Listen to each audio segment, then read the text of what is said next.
എന്ത് ലക്ഷ്യത്തെ വെച്ച് നിങ്ങൾ സംസാരിച്ചത്? ഇപ്പൊ ആ പേപ്പറാണ് നിങ്ങൾ വീട്ടിൽ വരുമെന്ന് പറഞ്ഞില്ലേ? ഏത് വീട്ടിൽ നിങ്ങൾ പോയത്? ഏവന്റെ വീട്ടിലാണ് പോയത്?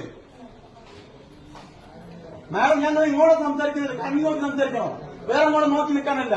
ഇത്രയും ആളുകൾ അവിടെ കൂടി നിൽക്കുന്നില്ലേ? ഞാനൊരു പരാതി കേട്ട് തന്നിരുന്നു. എന്റെ വീട്ടിലെ വോട്ട് കാണാനില്ല, ആ വോട്ടിന് പരിഹാരം കാണിച്ചു തരണം. എന്നിട്ട് എവിടെ? ഇന്ന് 3 മണിക്ക് മുമ്പ് നിങ്ങൾ സമർപ്പിച്ചു, വീട്ടിൽ വന്ന് പരിശോധിച്ച് റിപ്പോർട്ട് കൊടുക്കാന്ന് പറഞ്ഞു. എന്നിട്ട് എവിടെ? നിങ്ങൾ ഇപ്പം പറയുന്നത് വേറെ എങ്ങോട്ടാ പോകുന്നത്?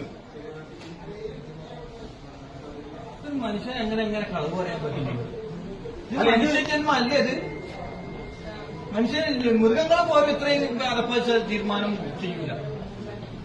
കഴിഞ്ഞ ദിവസം വരെ ഞാൻ നിങ്ങളെ കൂടായിരുന്നു. ഒരു വ്യക്തി എന്ന നിലയ്ക്ക് നിങ്ങൾ ഇത് സെറ്റ് ചെയ്യില്ല, നിങ്ങൾ അത്രയും സത്യജീവിനോട് പറഞ്ഞാൽ ഞാനത് വിശ്വസിക്കുന്നു. ഇപ്പൊ ഞാൻ പറയാം, നിങ്ങളെ മനസ്സിൽ കള്ളത്തരമുണ്ട്. അതല്ല നിങ്ങളിത് വർത്താനം പറയില്ല. നിങ്ങൾ അങ്ങനെ ഒരു വാക്ക് ഞങ്ങൾ തന്നിരുന്നോ?